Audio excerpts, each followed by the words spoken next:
Baik,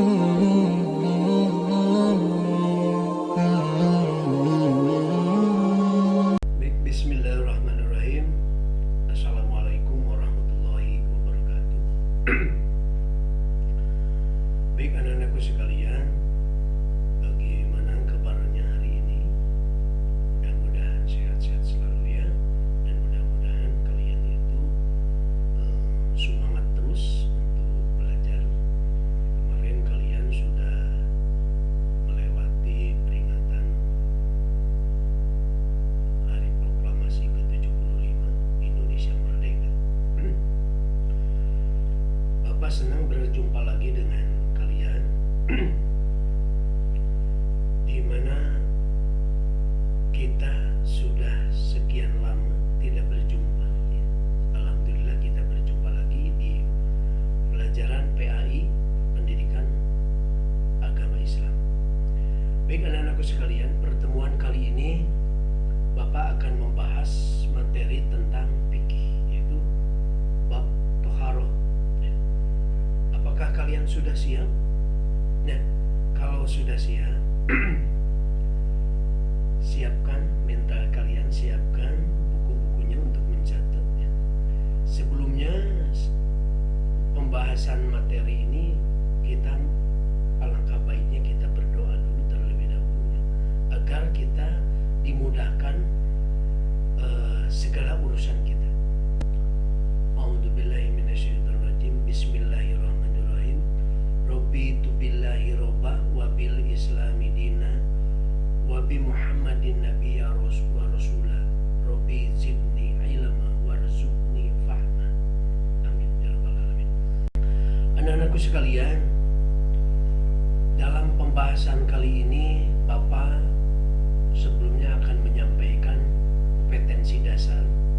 Satu, menghayati ajaran bersuci dari hadas kecil dan hadas besar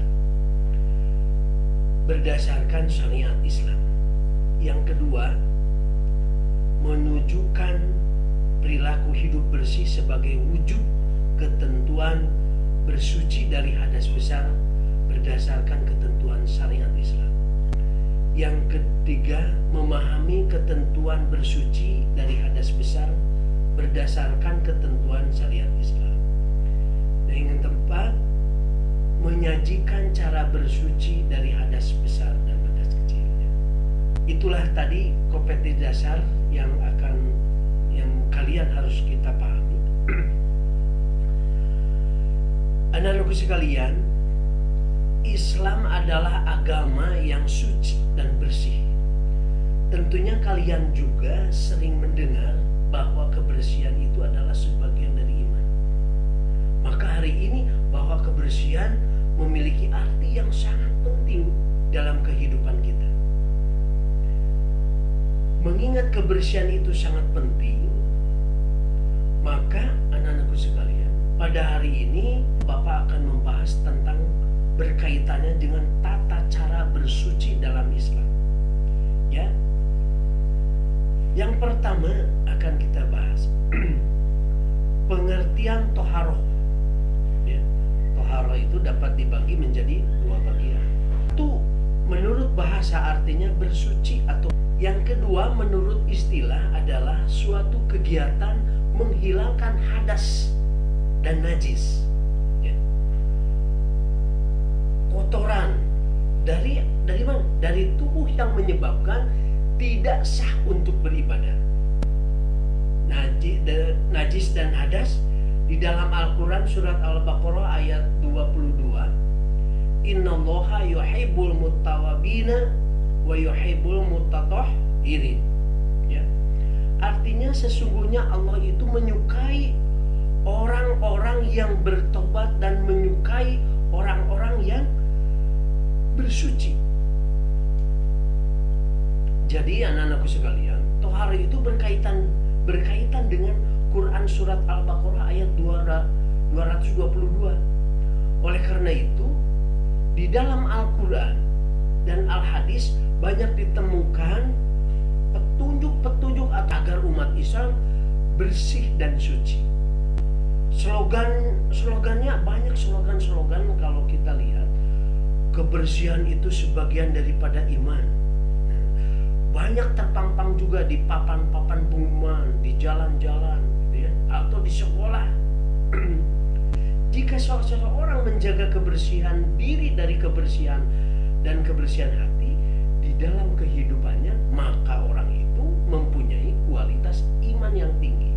Tetapi sebaliknya, orang yang tidak peduli pada kebersihan, maka tercerminlah orang itu tipis keimanannya. Yang kedua, Bapak akan bahas tentang pengertian najis. Pengertian najis yaitu najis berasal dari bahasa Arab. Artinya apa? Kotoran, ya, yang melekat pada badan dan benda. Najis adalah kotoran khusus yang dapat menghalangi ibadah untuk sholat.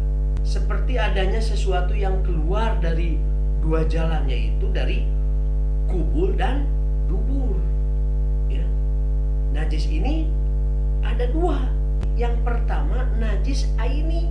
Najis aini itu suatu benda yang zatnya adalah najis, yaitu air kencing, tinja, darah nipas, darah haid, terus majdi dan wadi, gitu ya. Itu yang termasuk najis aini. Yang kedua, najis hukmi. Apa itu najis hukmi? Najis hukmi itu yang menimpa atau yang jatuh ke tempat yang suci, ya. Contohnya, pakaian yang tertimpa najis aini ini wajib disucikan. Adalah suatu benda yang kotor yang mencegah sahnya untuk mengerjakan suatu ibadah, di antaranya ibadah sholat, ya. Seperti pakaian terciprata dengan air najis, maka pakaian itu najis, tidak bisa dipakai sholat. Macam-macam najis. Macam-macam najis mungkin kalian sudah pada hafal, ya. Pertama, najis mukhafafah. Yang kedua, najis mutawasitoh. Yang ketiga, najis mughalladzah.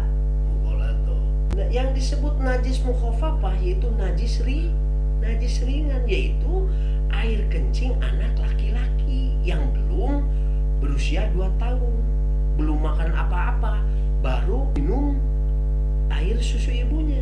Bagaimana cara mencucikannya? Cukup saja dengan memercikkan air pada tempat yang terkena najis. Yang kedua itu najis mutawasitoh, ya. Najis mukhawatishitoh itu najis sedang. Bagaimana cara mencucikannya? Dengan cara disucikan dengan sabun sehingga hilang warna atau bau dan rasa najisnya. Contohnya kotoran manusia dan kotoran binatang, darah, nanah, air kencing. Air kencingnya yang sudah dewasa. Nah, itu adalah najis mutawasitoh. Yang ketiga, najis mughalladzah. Najis mughalladzah itu adalah najis berat. Bagaimana cara mencucikannya? Yaitu dengan cara membasuh 7 kali. Dan salah satunya dengan debu yang suci atau tanah, gitu ya. Adapun contohnya dari najis ini adalah air liur babi, air liur anjing, ya. Itu contoh-contoh yang berat. Oke, anak-anakku sekalian. Yang selanjutnya, tata cara toharoh. Toharoh dalam syariat Islam terbagi menjadi 2 bagian. Satu, toharoh dari hadas. Dari hadas juga terbagi menjadi 3 cara. Satu, caranya itu mandi junub atau mandi besar apabila hadas kubra. Kubra itu besar, kubrok. Yang kedua, wudu apabila hadas sugro atau hadas kecil. Yang ketiga, tayamum apabila saat hadas kecil dan tidak mendapatkan air. Ya. Yang kedua, toharoh dari khobats, ya, atau kotoran atau najis, bisa membersihkannya dengan mensucikan, membasuh atau mengusap dan memercikan, gitu ya. Nah, pengertian hadas ini berasal dari bahasa Arab yang artinya suatu peristiwa yang terjadi pada orang Muslim, ya. Sedangkan menurut istilah adalah keadaan yang tidak suci bagi seseorang sehingga menyebabkan tidak sah untuk melaksanakan sholat, melaksanakan tawaf, gitu ya. Hadas dapat terbagi dua bagian juga, yaitu hadas kecil dan hadas besar. Yang disebut hadas kecil yang disebabkan karena kentut atau kencing dan buang air besar. Hadas ini dapat disucikan dengan melakukan wudu, ya. Yang kedua, hadas besar, yaitu hadas yang disebabkan mimpi basah, keluar haid, waktu nipas dan bersenggama. Hadas ini dapat disucikan dengan cara apa? Dengan cara mandi janabat atau mandi junub atau mandi wajib, ya. Mandi besar, ya.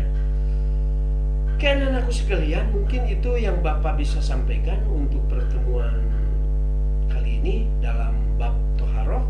Insya Allah minggu depan kita dilanjutkan lagi dengan materi yang sama. Hari ini Bapak dicukupkan sekian dulu, dan mudah-mudahan kita semua memahaminya apa yang Bapak sampaikan. Kita tutup dengan kifaratul majelis. Alhamdulillahirabbil alamin. Wassalamualaikum